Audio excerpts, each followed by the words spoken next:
आज के राजदूत की शुरुआत माफ़ी से होगी, क्योंकि हम जानते हैं कि आप बड़ी देर से इंतज़ार कर रहे थे, लेकिन ये एपिसोड आप तक के बड़ी देर से पहुंचा है। कुछ काम आ गया था जिस वजह से तैयारी में देर हो गई, और इस देरी को मैं अपने ऊपर लेता हूं, आपसे माफ़ी मांगता हूं। आइंदा ऐसी देरी नहीं होगी, उसका हम प्रयास करेंगे। हम पर भरोसा आप बना कर रखिए। अब आप ये वीडियो देखिए, उसके बाद होगा राजदूत शुरू। Previously open and dangerous border is closed and virtually impenetrable, and the United States is in the midst of the fastest and most dramatic economic. हमने आपको ट्रंप की स्क्रिप्टेड स्पीच का सिर्फ 10 या 15 सेकंड का एक टुकड़ा सुनाया, लेकिन दावोस में ट्रंप को दुनिया के लीडर्स ने 1 घंटे से भी ज़्यादा देर तक सुना है। 1 घंटा 22 मिनट समथिंग कुछ था। शुरुआती 30 मिनट ट्रंप सिर्फ अपनी तारीफ में खर्च हुए। उनके शब्दों में स्लीपी जो बाइडेन ने सब कुछ गलत किया था और ट्रंप ने सब कुछ फिर ठीक किया।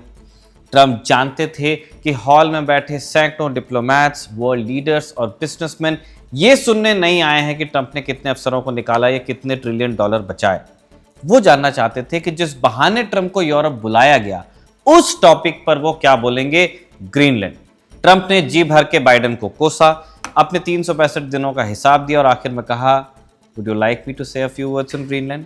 सुनने वालों ने हाँ में सिर हिलाया और फिर ट्रंप ने अपनी बात रखी। उन्होंने कहा कि हम नहीं होते तो आप सब जर्मन में बात करते या थोड़ी बहुत जापानीज। हमने जर्मनी को हराया, इटली को हराया, जापान को हराया, ग्रीनलैंड को बचाया और लड़ाई के बाद डेनमार्क को लौटाया भी। बदले में हमें क्या मिला? अनग्रेटफुलनेस, यानी एहसान फरामोशी। ट्रंप ने यूरोप से पूछा कि आपने दुनिया में अपना विस्तार कैसे किया? यही तो किया था, तो हम ग्रीनलैंड को चाहते हैं तो बुरे कैसे हो गए? ट्रंप ने जी भर के अपनी भड़ास निकाली, वेनेजुएला का उदाहरण देकर बताया कि कैसे उनकी सेना जब चाहे जिसे चाहे हैसियत याद दिला सकती है। लगा कि दावोस की यह बैठक डिरेल हो जाएगी, लेकिन तभी ट्रंप ने गुगली फेंकी। बोले कि मैं ग्रीनलैंड को तुरंत खरीदने के लिए बातचीत शुरू करना चाहता हूं, लेकिन मैं फोर्स का इस्तेमाल नहीं करूंगा, सैनिक हमला नहीं करूंगा। हमें ग्रीनलैंड में बस राइट, टाइटल और ओनरशिप चाहिए। आप हाँ कहेंगे तो हम अप्रिशिएट करेंगे, ना कहेंगे तो हम इसे अच्छे से याद रखेंगे। अब अप्रिशिएट करने और अच्छे से याद रखने का ये जो विकल्प था, वो ट्रंप ने यूरोप पर नहीं छोड़ा था। ट्रूथ सोशल पर उन्होंने थोड़ी देर बाद ऐलान कर दिया कि ग्रीनलैंड को लेकर नेटो चीफ के साथ उनकी डील हो गई है, अब और टैरिफ नहीं लगाया जाएगा। ग्रीनलैंड पर ट्रंप और नेटो चीफ के बीच क्या डील हुई और क्या अब यूरोप और अमेरिका के बीच सब कुछ ठीक हो जाएगा, इसी पर हम आज बात करेंगे। नमस्ते, मैं हूं निखिल और आप देख रहे हैं खबरगांव का डेली इंटरनेशनल बुलेटिन राजदूत।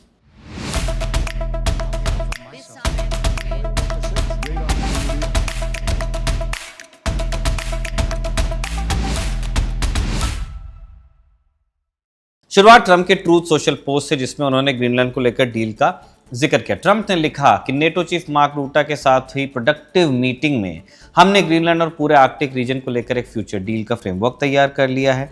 अगर यह सोल्यूशन अंतिम रूप ले लेता है तो यह अमेरिका और सभी नेटो देशों के लिए बहुत फायदे का सौदा होगा। जैसे जैसे बातचीत आगे बढ़ेगी, इस बारे में और जानकारी दी जाएगी।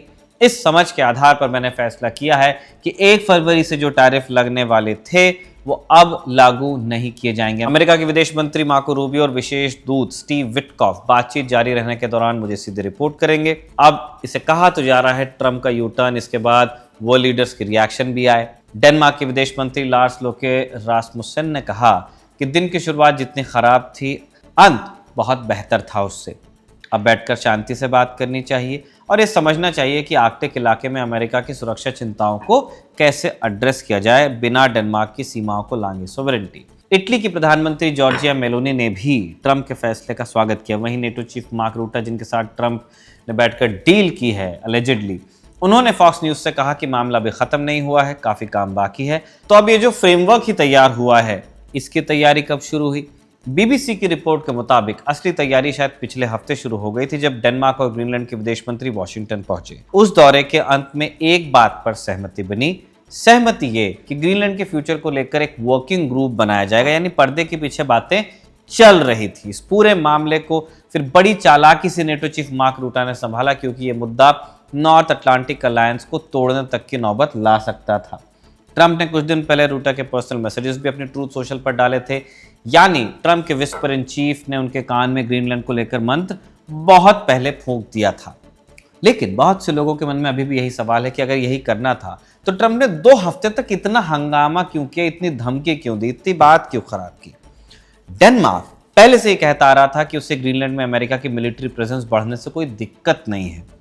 खैर, जो भी जिसने कहा हो, अब फ्रेमवर्क की बात हो रही है, इसमें है क्या उस पर आते हैं।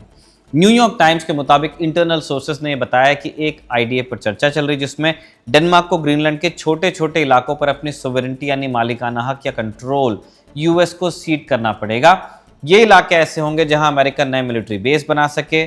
सिस्टम बिल्कुल वैसा होगा जैसा यूके ने साइप्रस में बनाया। साइप्रस में यूके के 2 बेसेस हैं जो ब्रिटिश टेरिटरी माने जाते हैं, भले वो साइप्रस के अंदर हो। एम्बेसी टाइप का एक अरेंजमेंट, मतलब ग्रीनलैंड का पूरा हिस्सा डेनमार्क का रहेगा, लेकिन कुछ छोटे पॉकेट्स यानी जमीन के टुकड़े अमेरिका के कंट्रोल में चले जाएंगे, जहां वो आर्मी बेसिस बनाएगा, मिलिट्री बेसिस बनाएगा और अपना इलाका उसे मान करके यूज कर पाएगा। ट्रंप ने यह भी कहा कि इस डील में ग्रीनलैंड के मिनरल रिसोर्सेज तक पहुंच शामिल होगी।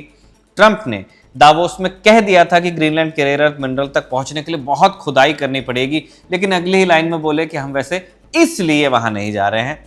और ये जो स्लिप ऑफ टंग था बिल्कुल वैसा था जैसे दिल की बात जुबान पर आ जाए और फिर आप कहते हैं कि नहीं बेबी, मेरा वो मतलब नहीं था। लेकिन मिनरल्स वाली बात है, ट्रंप के मुंह से कंफर्म हुई। हालांकि डेनमार्क और नेटो दोनों ने ही इन बातों की पुष्टि अभी तक नहीं की है।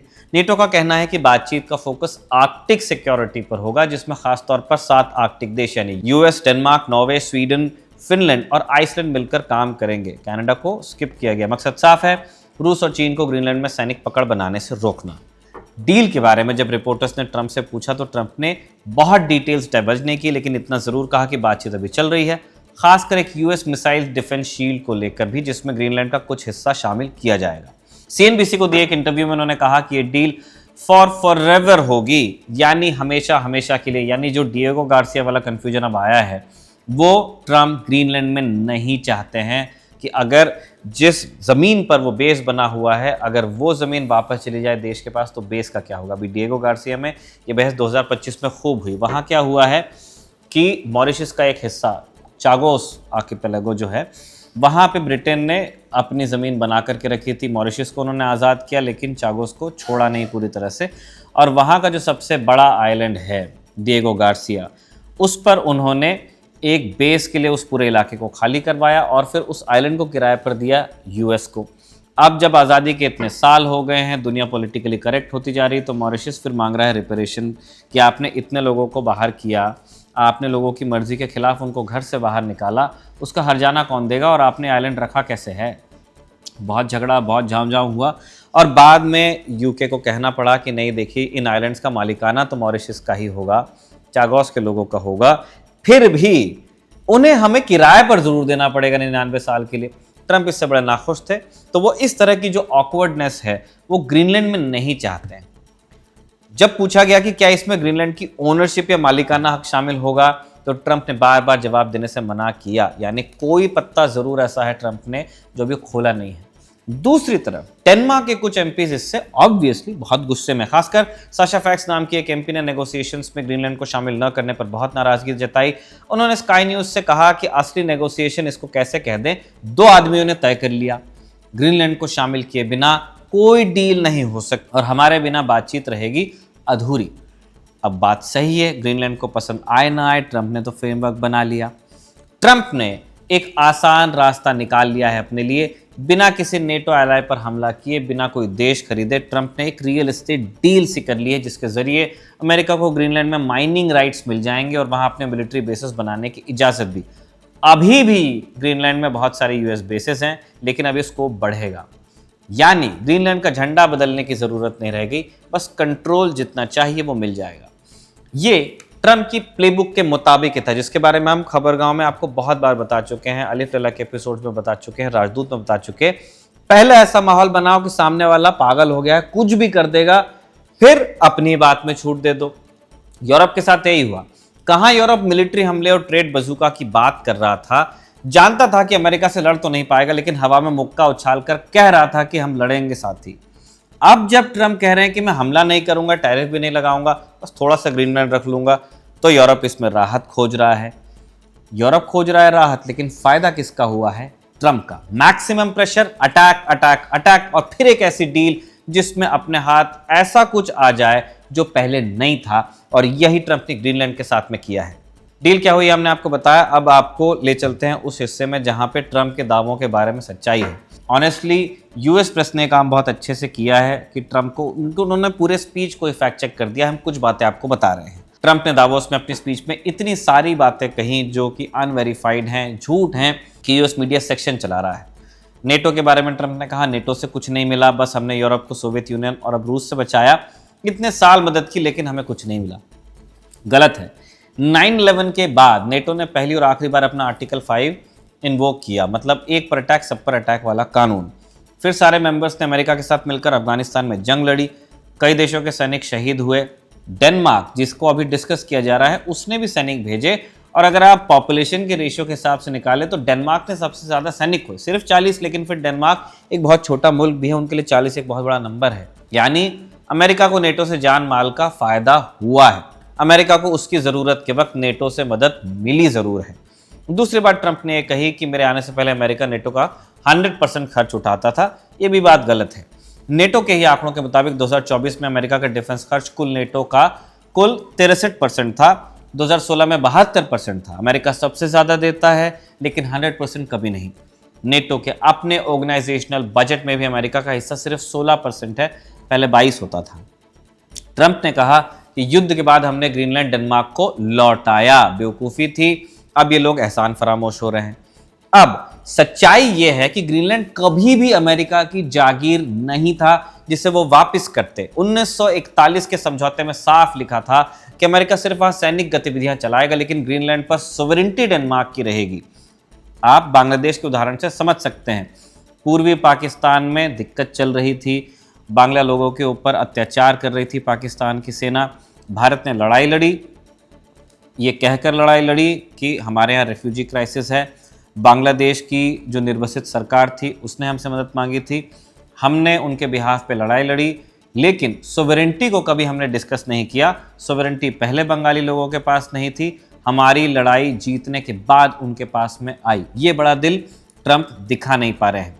लौटते हैं डेनमार्क वाले समझौते पर। जो डेनमार्क वाला समझौता था 1941 का, अमेरिका ने खुद उसमें लिखा था कि डेनमार्क की सोवरेनिटी का हम सम्मान करेंगे।